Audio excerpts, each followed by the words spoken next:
여호와는 내게 복을 주시고 너를 지키시기 원하며 여호와는 그 얼굴로 내게 비추사 은혜 베푸시기 원하며 여호와는 그 얼굴을 내게로 향하여 드사 평강 주시기를 원하노라. 아멘. 예배를 기뻐하신 하나님, 오늘도 저희들을 불러주시고 은혜 가운데 세워주심을 감사합니다.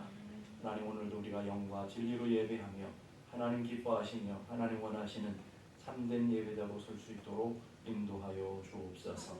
존귀하신 예수 그리스도 이름으로 기도드리오며 사도신경으로 저희들의 신앙을 고백하오니 전능하사 천지를 만드신 하나님 아버지를 내가 믿사오며 그 외아들 우리 주 예수 그리스도를 믿사오니 이는 성령으로 잉태하사 동정녀 마리아에게 나시고 본디로 빌라도에게 고난을 받으사 십자가에 못 박혀 죽으시고 장사한 지 사흘 만에 죽은 자 가운데서 살아나시니 하늘에 오르사 전능하신 하나님 편에 앉아 계시다가 저리로서 산자와 죽은 자를 심판하러 오시리라. 성령을 믿사오며 거룩한 공회와 성도가 서로 교통하는 것과 죄를 사하여 주시는 것과 몸이 다해 사는 것과 영원히 사는 것을 믿사옵나이다. 아멘. 나의 안에 거하라. 나의 하나님이 고백하며 우리 함께 찬양합니다.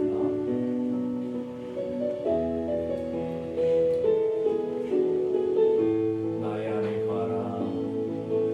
나의 안에 거하라. 나는 내 하나님이니 모든 환난 가운데 너를 지키는 자라. 두려워하지 마라.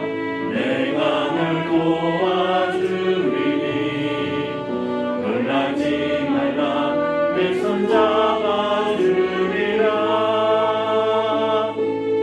내가 너를 지명하여 불렀나. 너는 내 것이라. 내 것이라.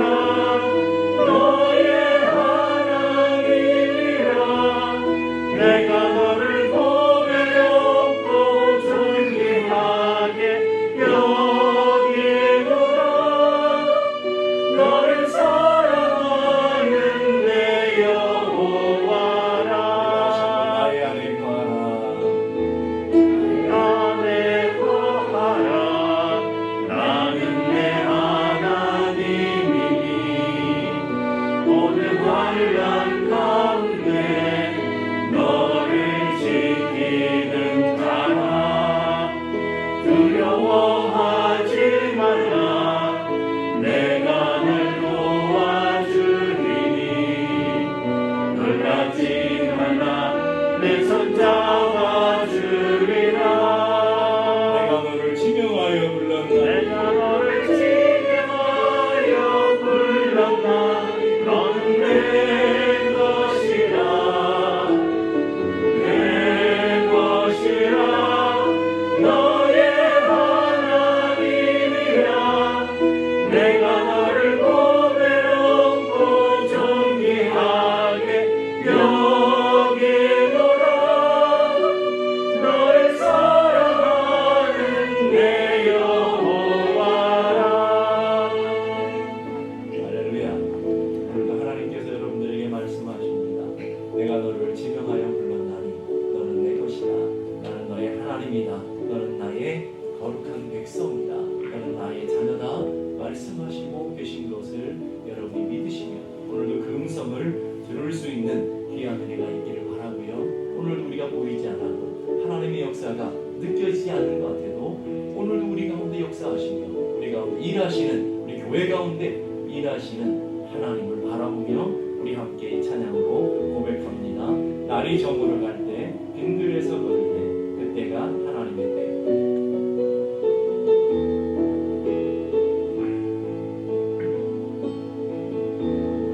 저물어 갈 때 빈들에서 걸을 때 그때가 하나님의 때. 내 힘으로 안 될 때 빈손으로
함께 다같이 기도하실 때 나의 기도하는 것보다 더 응답하시는 하나님이신 것을 믿습니다.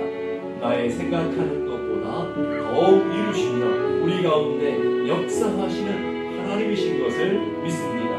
오늘 예배 가운데 함께 하시며 우리의 간절한 기도를 들으시며 우리가 드리는 예배를 받으시는 하나님, 오늘도 모든 존귀와 영광과 찬양을 주님 홀로 받으시고 오늘도 하늘의 영광과 하늘의 신령한 복으로 가득 채워지는 귀한 예배 되게 하시고 그 은혜를 맛보며 그 영광을 누리는 귀한 은혜의 시간 되게 하여 주옵소서. 우리 함께 다같이 기도하겠습니다. 거룩하신 아버지 하나님, 은혜를 감사합니다. 모든 영광과 존귀와 찬양을 받으시기에 합당하신 하나님, 오늘도 우리 가운데 일하시니 우리 가운데 역사하시는 하나님이신 것을 믿기에 오늘도 담대하게 주의 은혜 가운데 참여하신 것을 감사합니다. 오늘도 온 마음 다하여 온 뜻 다하여 하나님과를 예배할 수 있는 저희 모두가 되게 하여 주시고 오늘도 예배하는 우리 한 사람 한 사람의 심령 속에 하늘의 신령한 복으로 하늘의 은혜로 하늘 평강으로 가득 채워지는 귀한 시간 되게 하여 주시옵소서. 오늘도 온 마음 다하여 온 뜻 다하여 하나님 앞에 나갈 때 하늘의 영광과 하늘의 은혜를 누리게 하여 주옵소서.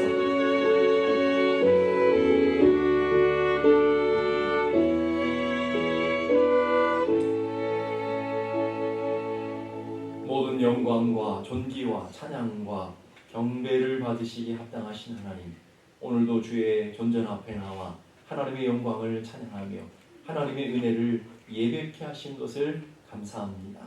오늘도 온 마음 다하여 온 뜻 다하여 하나님만을 예배하는 복된 시간 되게 해주시고 예배하는 우리 한 사람 한 사람 성령에 붙들려 은혜에 붙들려 예배하는 귀한 은혜 예배가 되게 하여 주옵소서. 오늘도 하늘 문을 여시고 오늘 우리에게 필요한 은혜를 주시고 복을 주시고 성령 충만함으로 채워지는 귀한 은혜의 시간 되게 하여 주옵소서. 존귀하신 예수 그리스도 이름으로 기도드리옵나이다. 아멘. 교회 소식 알려드리겠습니다.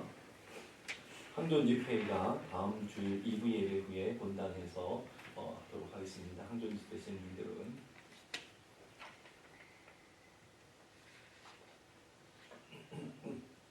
다 참여해 주시면 감사하겠습니다. 지난주에 우리 광고한 것처럼 주차가 일부 예배는 우리가 좀 해당되지는 않지만 2부에서 예배 드리는 경우에 여러분들이 주차에 협조해 주시면 감사하겠습니다. 각 부서에서 청소를 이렇게 하는데 각 부서에서 예배를 끝나고 나면 뒷정리를 잘 해주시면 청소하시는 분들이 훨씬 수월하게 감당할 수 있으니까 각 부서 담당자 되시는 분들은 예배를 끝난 다음에 뒷정리들을 잘 해주시는 그런 은혜가 있기를 간절히 바랍니다. 이번 주 수요일, 목요일에 유스 락킨이 있습니다. 여러분 학부모 되시는 분들은 자녀들을 잘 참여케 해주시고요. 또 준비물을 주보에 나왔으니까 준비물도 보시고 잘 챙겨주시고요. 또 여러분들은 우리 자녀들이 이런 락킨의 기회를 통해서 하나님을 체험하고 성령의 은혜를 맛보고 하나님의 거룩한 자녀들로 세워져 갈 수 있도록 여러분들이 뜨겁게 기도해 주시면 감사하겠습니다. 기도하겠습니다. 은혜로우신 하나님 아버지 감사합니다. 오늘도 거룩한 성의를 주시고 하나님의 존전으로 나와 예배하게 하시며 주의 은혜를 소망하며 하나님의 거룩한 말씀을 갈망하게 하신 것을 감사합니다. 지난 한 주 동안도 여기까지 인도하신 하나님께서 오늘 드리는 예배 가운데 함께 하시며 오늘도 드리는 예배 가운데 풍성한 은혜를 주셔서 또 한 주간을 살아갈 넉넉한 은혜의 시간이 되게 하여 주옵소서. 우리 성도들의 가정들마다 간절한 기도들을 갖고 있고 또 여러 가지 얽혀있는 문제들이 있는 줄 압니다. 하나님 아버지 주님 앞에 부르짖어 기도할 때 응답해 주시고 하나님의 주시는 은혜 안에서 시온의 대로가 열려지는 귀한 가정들이 되게 하여 주옵소서. 오늘도 주님 앞에 간절히 기도할 때 하나님께서 응답해 주시고 가장 귀하고 아름다운 것들로 채워지는 귀한 시간이 되게 하여 주옵소서. 하나님 귀한 예물 구별하여 주의 손에 올려드립니다. 하나님께서 받으시는 복된 예물 되게 하시고 이 예물을 통하여 하나님의 영광이 온전히 드러날 수 있도록 도와주시고 드린 손길들, 가정들, 기업들 주님께서 붙들어 주셔서 은혜 가운데 늘 형통할 수 있도록 인도하여 주옵소서. 오늘도 주님의 말씀 앞에 섭니다. 살아 역사하신 하나님의 말씀이 오늘도 참된 양식이 되게 하시고 진리가 되게 하시고 생명이 되어서 오늘도 그 길 가운데 설 수 있는 저희 모두가 되게 하여 주옵소서. 존귀하신 예수 그리스도 이름으로 기도드리옵나이다. 아멘.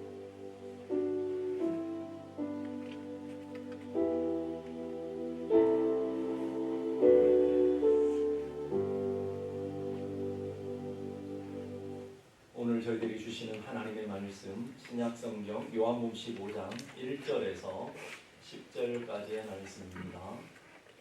신약성경 요한복음 15장 1절에서 10절까지의 말씀, 제가 한 절, 여러분 한 절씩 교독하겠습니다. 나는 참 포도나무요 내 아버지는 농부라.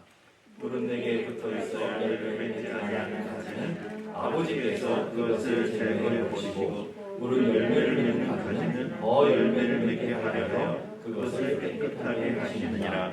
너희는 내가 일러준 말로 이미 깨끗하여졌으니 내 안에 거하라. 나도 너희 안에 거하리라. 가지가 포도나무에 붙어있지 아니하면 스스로 열매를 맺을 수 없음 같이 너희도 내 안에 있지 아니하면 그러하리라. 나는 포도나무요 너희는 가지라. 그가 내 안에 내가 그 안에 거하면 사람이 열매를 많이 맺나니 나를 떠나서는 너희가 아무것도 할 수 없습니다. 사람이 내 안에 거하지 않으면 가지처럼 밖에 버려져 나가나니 사람들이 그것을 모아다가 불에 던져 사르느니라. 너희가 내 안에 거하고 내 말이 너희 안에 거하면 무엇이든지 원하는 대로 구하라. 그리하면 이루리라. 너희가 열매를 많이 맺으면 내 아버지께서 영광을 받으실 것이요 너희가 내 제자가 되리라. 아버지께서 나를 사랑하신 것 같이 나도 너희를 사랑하였으니 나의 사랑 안에 거하라. 내가 아버지의 계명을 지켜 그의 사랑 안에 거하는 것 같이 너희도 내 계명을 지키면 내 사랑 안에 거하리라. 아멘. 우리가 지난주에 열매 맺는 인생이라는 제목을 가지고 우리가 왜 열매를 맺어야 되는지 관한 이야기들을 함께 나눴습니다. 오늘 그와 연결되어져서 열매 맺는 그런 원리는 도대체 뭘까? 하나님의 열매를 원하시고 그 열매를 통해서 우리가 제자된 것이 드러나고 하나님의 영광이 드러난다고 한다면, 그러면 우리가 갖고 있는 목적을 알았으면 우리가 어떻게 그 열매를 맺어갈 수 있는지 구체적인 방법들을 우리가 찾아가는 은혜가 있어야 될 줄로 믿습니다. 성도들에는 세 가지가 분명해야 돼요.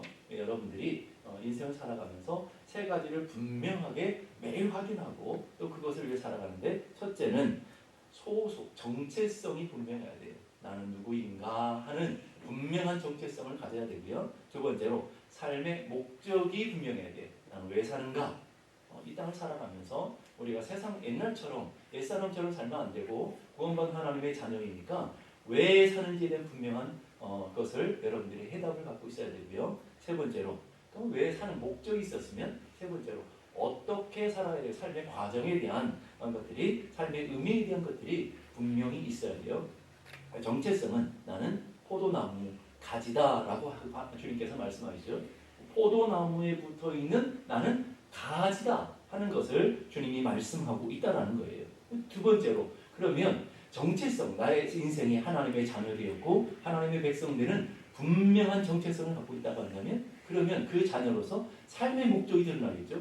왜 사는지, 지난주에 말씀드린 것처럼 하나님의 자녀다운 열매를 맺기 위한 목적을 가지고 우리는 살아간다. 목적이 분명해야 하잖아요. 그럼 세 번째로 삶의 의미, 어떻게 살아야 되느냐, 그럼 어떻게 우리 삶에 열매를 맺을 수 있는가를 고민하며 살아가는 것. 오늘 그 답을 4절이 하고 있어요. 4절 보십시다.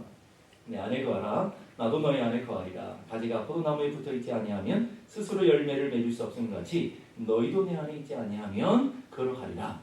붙어 있어야 열매를 맺는다는 말이에요. 붙어 있는 가지에만 열매를 맺을 수 있다. 여러분, 떨어져 있는 가지에 열매 맺는 걸 보셨어요? 그런 비법을 좀 가르쳐 줘 보세요. 저도 좀 그 알게. 떨어져 있는 가지는 열매를 맺을 수가 없어요. 왜냐하면 죽은 가지이기 때문에. 그러니까 주님께서 붙어 있으라는 말은 우리의 삶에 살기 위해서 주님 앞에 붙어 있어야 되고, 살아있는 하나님의 자녀들만 열매를 맺을 수 있다라고 얘기하고 있어요. 그리고 요한복음 15장을 보게 되면 주님이 열매를 요구하시는데 우리에게 열매를 맺어라 강요하시지 않아요. 우리 열매를 맺을 수 없기 때문에 그래요. 그 대신에 주님이 강조하시는 게 있어요. 나의 안에 있어라. 내게 붙어 있어야 된다. 내 안에 있어라. 이거는 13번이나 강조하고 있다고 그랬잖아요. 나의 안에. 그러니까 우리가 주님이 우리에게 열매를 맺으라고 강요하시는 게 아니고 열매를 우리 스스로 맺을 수 없기 때문에 열매를 맺을 수 있는 비결을 가르쳐주고 있어요. 그 비결은 하나님 안에 가지가 나무에 붙어 있어야 된다라고 얘기하는 거예요. 왜냐하면 열매는 내가 맺을 수 있는 게 아니라 나무가 맺는 거기 때문에 그래요. 포도나무신 예수님께서 우리의 삶에 열매를 맺도록 하시는 거기 때문에 우리는 예수님 안에 붙어 있어야 열매를 맺을 수 있다 하는 것이죠. 그것을 잘 보여주는 성경의 이야기가 있어요. 누가복음 5장에 보면 예수님께서 제자들을 처음으로 부르시는 제자들을 불러내시는 장면이 나와요. 예수님께서 갈릴리 게네사렛 호수에 가서 베드로와 그 형제들을 부르시는 장면이 나오죠. 밤이 맞도록 수고하고 밤이 맞도록 애쓴 이제 빈손으로 돌아온 빈금을 가지고 돌아온 제자들에게 예수님이 가서 첫 번째 하시는 이야기가 뭐냐면 깊은 데로 가서 그물을 던져라 라고 명령을 하셔요. 그랬더니 베드로가 하는 말이 뭐예요? 주님, 우리가 밤이 맞도록 수고했습니다. 우리가 갖고 있는 경험으로, 우리가 갖고 있는 지식으로, 우리가 갖고 있는 노하우로 우리가 힘을 써서 애를 써서 밤이 맞도록 수고했지만 얻은 것이 없습니다. 빈 그물입니다. 잡은 것이 없습니다. 이 말은 뭐예요? 열매가 없습니다 하는 말이죠. 우리가 밤이 맞도록 수고하고 밤이 맞도록 애를 썼지만 얻은 것이 없습니다. 여기서 끝나는 것이 아니라 베드로가 뭐라요? 주님께서 말씀하시니까 내가 주님의 말씀을 의지해서 다시 한번 해보겠습니다 라고 얘기하는 거죠. 지금까지 내 힘으로, 내 능력으로, 내 경험으로 밤이 맞도록 수고했지만 얻은 것이 없지만 그러나 주님의 말씀을 의지한다는 말이 뭐예요? 주님 말씀을 붙들고 주님께 붙어 있어서 다시 한번 해보겠습니다 라고 깊은 곳으로 가서 그물을 내리게 되었죠. 그 결과 어떻게 되었어요?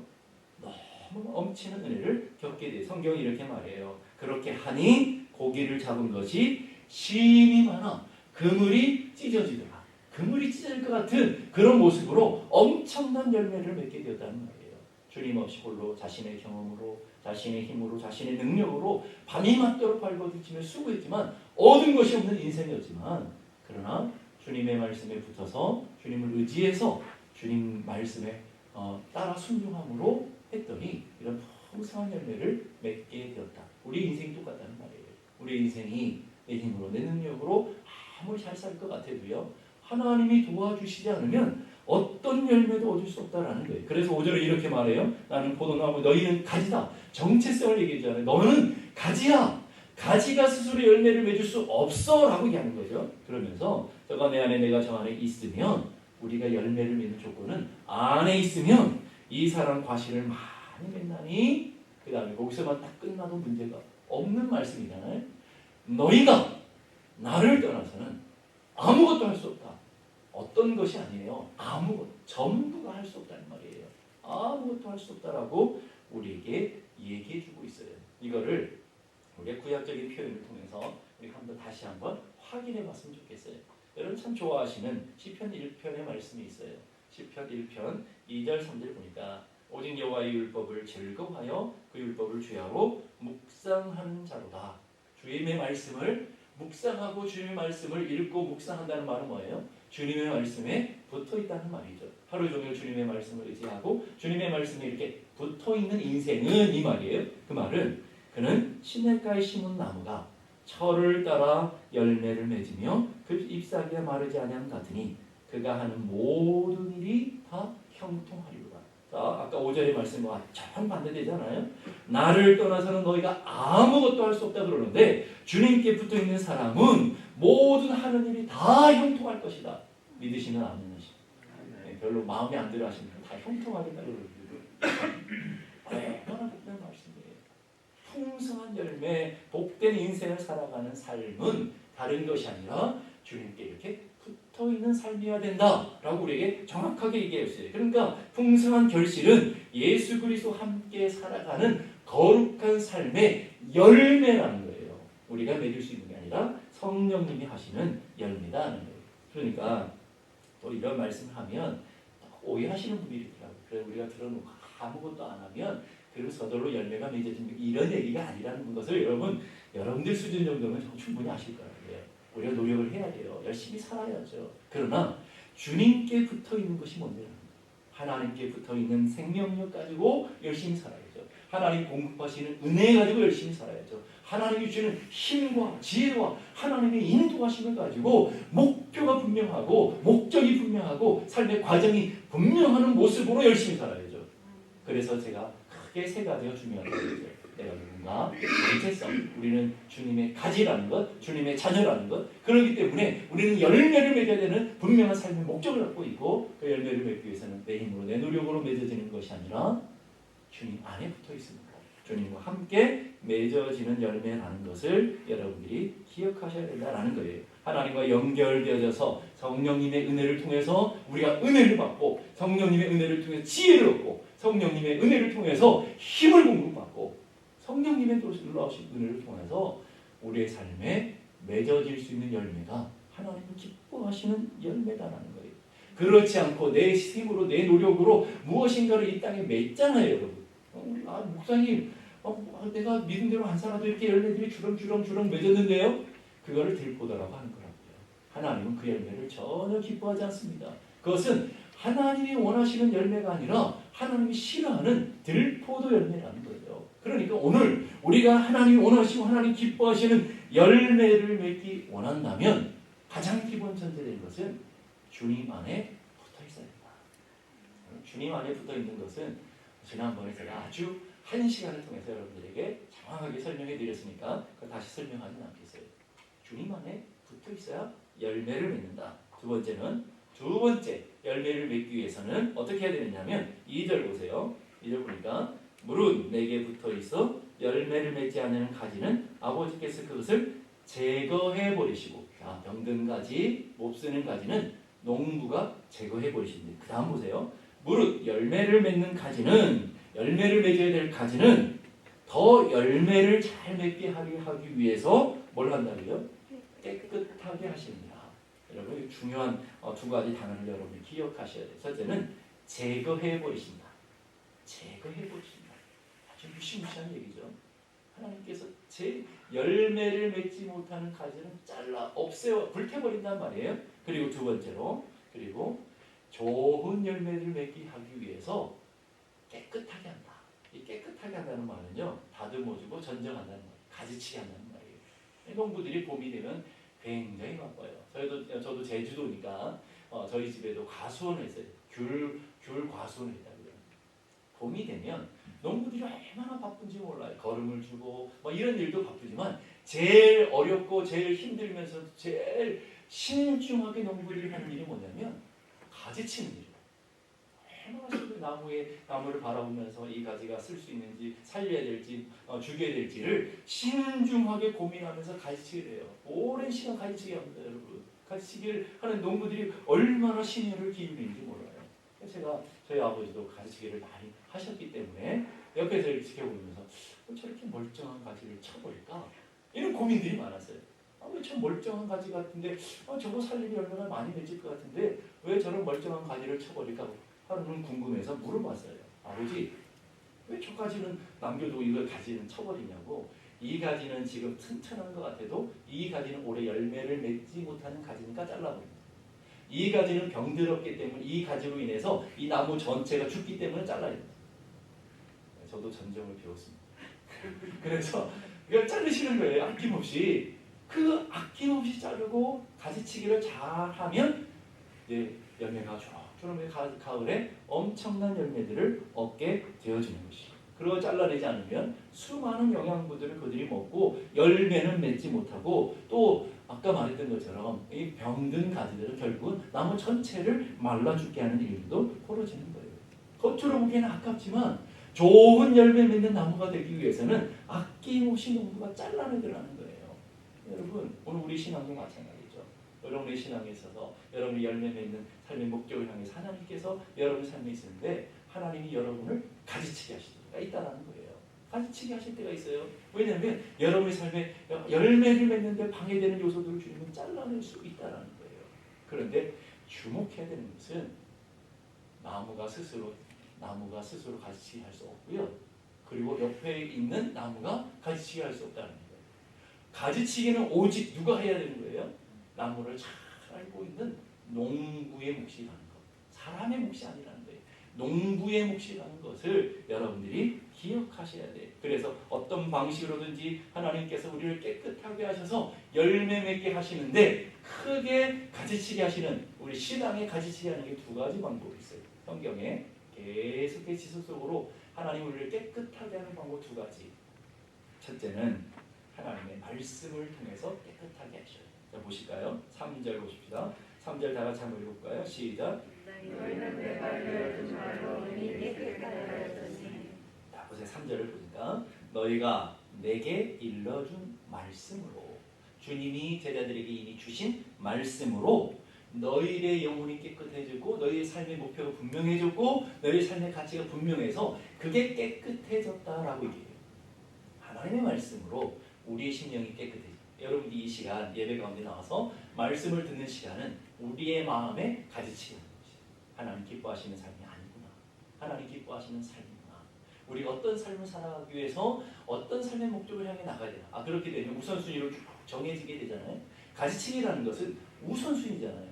이 우선 열매를 맺을 것을 남겨두고 나머지를 잘라내는 게 가지치기잖아요. 오늘 우리 삶에도 마찬가지죠. 하나님의 말씀을 들을 때 우리에게 하나님의 말씀이 살아 역사하셔서 우리 가운데 일하시잖아요. 우리 안에 책망하시고 바르게 하시고 의로 교육하시잖아요. 이게 다 가지치기 하시는 하나님의 방법이라는 것을 우리에게 말씀해주고 있어요. 자, 히브리서 4장 12절 말씀 다 같이 한번 읽어보십시다. 시작. 하나님의 말씀은 살아있고 활력 있어 좌우의 날선 어떤 검보다 예리하여 혼과 영과 및 관절과 골수를 찔러 쪼개기까지 하며 또 마음의 생각과 뜻을 판단하는. 하나님의 말씀이 우리 안에 들어오면 판단하신다는 말이에요. 이건 잘못된 거야. 하나님의 말씀이 기준이 되어서 이건 잘못된 거야 라고 기준을 주신다는 말이에요. 하나님의 말씀 우리 안에 와서 책망하셔요. 너 그렇게 살면 안 되지 라고 책망하신다는 거예요.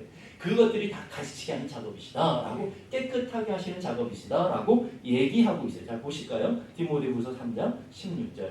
하나님의 말씀은 검과 같고 하나님의 말씀은 예리한 가위 같은 말씀인데 그 가위와 칼과 같은 말씀 가지고 어떻게 하시는지 디모데후서 3장 16절 다 같이 시작. 모든 성경은 하나님의 감동으로 된 것으로 교훈과 책망과 바르게 함과 의로 교육하기에 유익하니. 하나님의 말씀이, 기록된 말씀을 오늘 강단에 선포하는 거잖아요. 하나님의 말씀을 여러분들에게 선포해 주는 거라고. 그 말씀을 여러분이 귀로 듣고 여러분의 마음으로 들어가면 어떤 역사가 일어나면 성령이 일하심으로 교훈을 해줘요.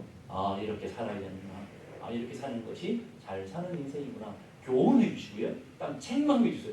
그렇게 살면 안 되지. 너 그거 하나님의 말씀에 어긋난 거야. 책망해 주신다고요. 바르게 해주셔요. 의로 이끌어 주신다고요. 이게 하나님의 말씀이 우리 안에 역사하는 가지치기 작업, 깨끗하게 하는 작업이다. 그러면서 요한계시록 3장 19절 보세요. 무릇 내가 사랑하는 자를 책망하여 징계하노니. 책망과 징계가 있어요.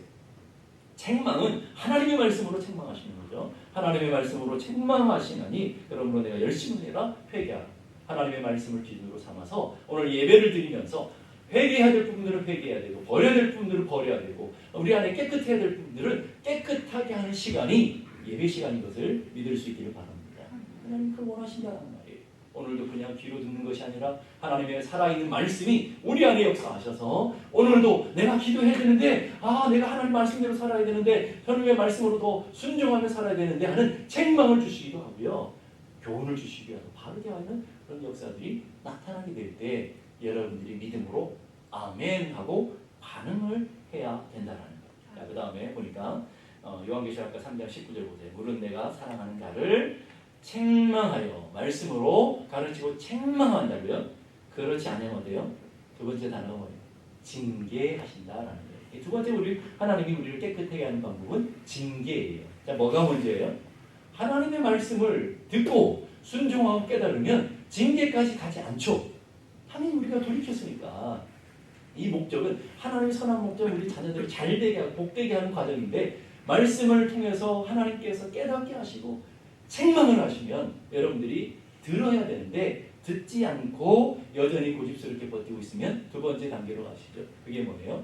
징계하시더라는 거예요. 신명기 8장 5절 보니까 너는 사람이 그 아들을 징계함 같이 네 하나님 여호와께서 너를 징계하시는 줄 마음에 생각하고. 하나님은 하나님의 자녀들을 이끄실 때에 징계라는 방법을 쓰시더라는 거예요. 자, 여러분, 여러분의 자녀들을 양육할 때 항상 잘했다고 하지 않죠. 잘못했는데 옆에 집에 가서 뭘 훔쳐왔고 친구의 것을 훔쳐왔는데 잘했다고 박수 치는 부모는 아주 악한 부모죠. 그거는 어떻게 해요, 여러분? 타이르잖아요. 이거 이렇게 하면 안 돼. 이거 나쁜 거야 라고 가르치죠. 아니신가 보네요. 네. 그렇지 않으면 도둑놈을 만드는 거잖아요. 가르치잖아요, 먼저. 그래도 여전히 그것이 고쳐지지 않으면 어때요? 가만 놔둡니까? 그건 선한 부모가 아니죠. 내 자녀를 사랑하기 때문에 한 번, 두 번 가르쳐도 듣지 않으면 매를 들잖아요. 매를 들어요. 그래서 그걸 고쳐줘서 이 아이가 잘못된 길로 가지 않도록 징계하고 훈계한단 말이에요. 하나님도 마찬가지라는 거예요. 하나님의 자녀들을 말씀, 주의 종을 통해서 말씀하시고 오늘도 기록된 이 성경의 말씀을 통해서 여러분들에게 의로 교육하시고 책망하실 때 듣지 않으시면 하나님 여러분을 사랑하시기 때문에 어떻게 해야 된다고요? 징계라는 방법을 사용하신다라는 말이에요. 잠언 3장 12절 보십시다. 잠언 3장 12절 다 같이 시작. 그래서 여호와께서 그 사랑하시는 자를 징계하시기를 잠언 3장 12절 보니까 그래서 여호와께서 그 사랑하시는 자를 징계하시기를 마치 아비가 그 기뻐하는 아들을 징계한 같이 하십니다. 부모가 아들을 징계하는 것처럼 하나님도 하나님의 자녀들을 징계하신다라고 얘기해요. 히브리서 보십시다. 히브리서 12장 8절의 말씀. 징계는 다 받는 것이거늘 너희에게 없으면 사생자요 친아들이 아니라 라고 얘기하고 있습니다. 자, 징계가 없으면 뭐라고요? 진짜 자녀가 아니라는 거예요. 사랑하는 자녀는 징계하게 되어 있다. 이 징계라는 파이데이아라는 단어는요, 아기를 훈육하는 거예요. 훈육. 양육하기 위해서 필요한 징계한다는 말은 훈육이라는 단어와 똑같아요. 훈육하고 훈계하더라 라고 얘기하는 거예요. 성경에 하나님이 일하시고 하나님의 백성들이 이끌어가는 방법을 잘 주목해 보세요. 하나님은 주의 선지자들을 통해서 끊임없이 말씀하셔요. 이스라엘 백성이 잘못할 때마다 하나님 먼저 징계하시는 것이 아니라 먼저 하나님의 말씀을 보내시고 책망하시고 가르치시고 훈계하셔요. 그래도 여전히 고집스럽게 버텼을 하나님 가만히 있는 것이 아니라 이방 나라를 통해서 여러 가지 재앙들을 통해서 하나님 이스라엘 백성들이 징계하는 모습이 우리 삶 속에 이 성경 속에 그대로 나타나고 있죠. 보실까요? 사무엘하 7장 14절 보십시다. 사무엘하 7장 14절의 말씀 다 같이 읽겠습니다. 시작. 나는 그에게 아버지가 되고 그는 내게 아들이 되리니 그가 많은 죄를 범하면 내가 사람의 매와 인생의 채찍으로 징계하느니라. 사람을 통해서 그리고 다른 환경과 어떤 채찍을 통해서 주변에 있는 것들을 통해서 분명히 징계하시겠다고 얘기하고 있다고요. 자, 그걸 보면서 이 이스라엘 백성들이 이스라엘이라는 나라가 오늘 여러분 한 사람 한 사람 하나님의 자녀라고 생각하시면 하나님이 끊임없이 어떻게 징계하셨는지를 보실까요? 예레미야 21장 9절의 말씀 보니까 이 성읍에 사는 자를 칼과 기근과 전염병으로 죽이나. 자, 보세요. 칼이라는 걸 통해서 전쟁이죠. 기근, 이제 극심한 가뭄, 흉년을 통해서 그리고 전염병, 질병을 통해서 하나님의 백성들을 징계하실까 하는 거예요. 이 방법은 좀 모양은 다르지만 오늘 우리 삶의 자리에 동일하게 일어나고 있죠. 여러분들에게 여러분의 삶에 질병이 나타나기도 하고요. 때로는 여러분의 삶의 자리에 흉년, 여러분이 물질의 결핍을 볼 때도 있고요. 여러 가지 관계가 깨질 때도 사람이잖아요. 관계가 깨질 때도 있고요. 여러 모양으로 나타나는 모습들을 우리가 보게 되죠. 이게 하나님의 징계의 모습이야. 여러분 거꾸로 생각하면 또 안 돼요. 이 모든 것들이 또 하나님 나를 징계해서 그러냐? 그러지만 않다는. 그러나 하나님이 사랑하는 자녀들을 훈계하실 때 이런 도구들을 사용하고 계시다라는 것을 여러분이 분명히 깨달아야 돼요. 그러면서 하나님의 징계의 목적을 분명히 얘기해요. 히브리서 12장 10절에서 11절 보십시다.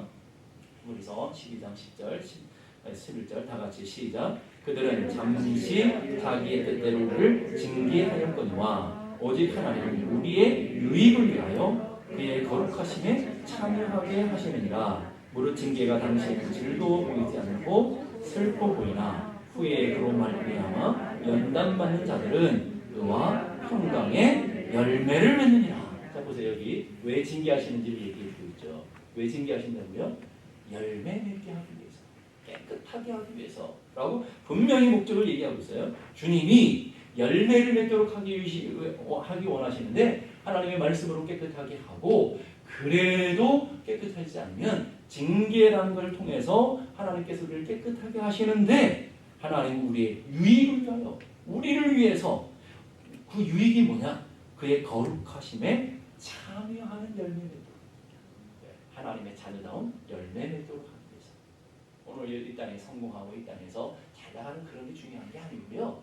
하나님께서 여러분의 삶의 목적은 여러분이 이 땅에 소중히 여기는 것, 여러분이 귀하게 여기는 것, 그것을 잘라내면서까지라도 그것을 통해서 우리를 거룩한 백성으로 하나님의 자녀로 만들어 가시기를 원하신다는 것을 여러분이 기억하셔야 돼요. 그래서 C.S. 루이스는 이렇게 말해요. 나를 인도하는 하나님의 목표 지점이 절대로 온전함, 그 온전함이라는 거룩함, 열매를 얘기하는 거잖아요. 온전함이라는 것을 우리는 처음부터 알아야 한다. 나 자신을 제외하고는 온 우주의 어떤 힘도 그분이 우리를 그 목표 지점으로 데려가는 것을 막을 수 없다. 그것이 내가 존재하는 목적이다. 하나님 우리 거룩한 열매의 자리로, 거룩한 하나님 백성의 자리로 끌고 가시는 하나님 온전한 자를 반드시 끌고 가실 거라는 거예요. 하나님의 택한 백성들을. 하나님의 택한 백성들은 반드시 어떤 방법을 통해서도 끌고 가실 거라는 거예요. 근데 끌고 가시는 두 가지 방법으로요. 하나는 말씀으로, 하나는 징계예요. 여러분 어떤 삶을 살기 원하세요? 하나님과 말씀 앞에 자발적으로 순종하고 깨닫고. 여러분 그런 자녀 좋지 않으세요? 부모가 한마디 했을 때 다 알아서 순종하고 얼마나 이뻐요. 아니신가 보면 아니신 분은 뭐 그렇게 사셔도 됩니다. 얼마나 이쁩니다. 그런데 여러분들 힘들고 여러분의 마음에 가시 같은 하나는 어떤 자녀예요? 얘기해도 안 들어요. 책망해도 안 들어요. 그러면 매를 때려야 되잖아요. 매를 때려도 안 들어요. 그러면 어떻게 했어요? 더 강력한 방법으로라도 이 자녀가 잘 되게 하기 위해서 끌고 가야 되는 게 부모의 마음이잖아요. 여러분 세상은 다 포기해도 부모는 자녀를 포기할 수 없잖아요. 그렇죠? 이 말은 뭐죠?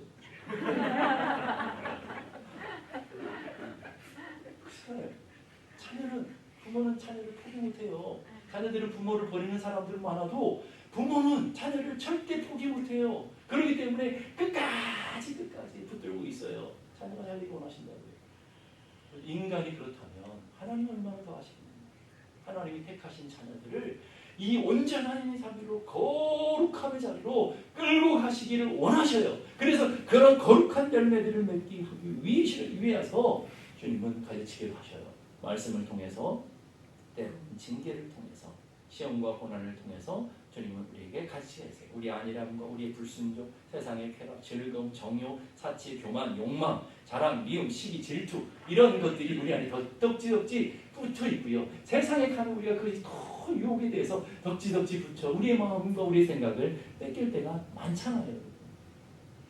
그렇게 주님은 그것 가지고는 우리 인생의 열매를 맺지 못하니까 때로는 고통스러워도 때로는 우리에게 주어지는 이 현재를 살아가는 이 땅에서의 그 즐거운 그것을 잠시 포기를 하더라도 뭐예요?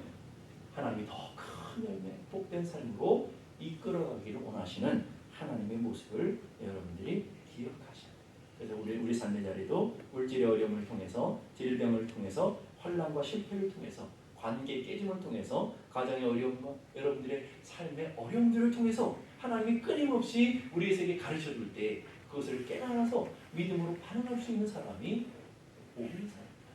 여러분 제일 복 있는 자녀는 맞지 않고 순종하는 자녀고요. 두 번째는 살짝 맞아도 빨리 돌이켜서 은혜 가운데 들어가는 자녀이고요. 가장 어리석고 둔한 자녀는 끝까지 맞는 자녀예요. 끝까지 맞아도 깨닫지 못하는 자녀들. 여러분 삶의 자리, 우리들 여러분 보시면 우리가 자라갈 때 영적으로 인생이 자라가는 것을 막고 있는 것이 있는 걸 여러분 아시잖아요. 여러분의 영적인 에너지를 소모시키는 것들이 무엇인지 여러분 아시잖아요. 여러분 영적으로 성장시키는 것 장애물들이 무엇인지 아시잖아요. 하나님이 그것을 가르치게 하시기를 원하실 때 여러분 기꺼이 믿음으로 순종하며 반응하여 여러분의 삶에 풍성한 열매가 맺어지는 귀한 자녀들로 세워져 갈 수 있기를 주님의 이름으로 축복합니다. 기도하겠습니다. 이 시간 기도하실 때 하나님께서 그토록 큰 사랑과 은혜로 우리 인생의 열매 맺기를 원하시는 간절한 소망을 알게 하시고 그리고 이 땅을 살아가면서 정말 열매 맺기 위해서 우리 어떻게 어떠한 삶을 살아야 할지 하나님께서 그 길까지 가르쳐주고 계시는데 하나님 오늘도 우리가 그 하나님의 인도함 가운데 온전히 순복하고 열매 맺는 삶을 살게 하시고 주님께 붙어있고 주님의 말씀에 자발적으로 순종하고 또 하나님의 징계 앞에 겸손히 엎드려 자복하고 회개하고 은혜 가운데로 돌아옴으로 하나님의 거룩한 역사에 참여하며 하나님 기뻐하시는 아름다운 열매 맺는 우리 가정, 우리 기업, 우리 자녀들, 우리 인생이 되게 하여 주옵소서. 우리 함께 다 같이 기도하겠습니다. 거룩하신 아버지 하나님 은혜를 감사합니다. 우리는 연약하고 우리는 부족하지만 하나님 우리를 사랑하시기에 하나님 우리를 포기하지 않고 놓지 않기에 오늘도 그 은혜로 여기까지 달려왔습니다. 때로는 말씀으로 책망하시고 때로는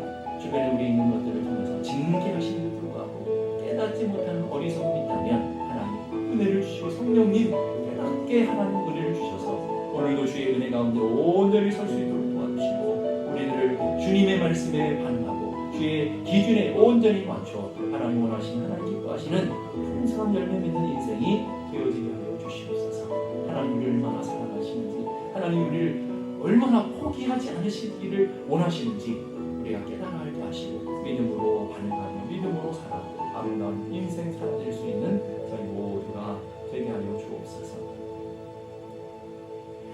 이제는 우리 주님 예수 그리스도의 은혜와 하나님 아버지 크고도 놀라우신 사랑과 성령님의 감화 감동 충만케 하시는 역사가 이제로부터 영원까지 함께 계시기를 간절히 축원하옵나이다. 아멘.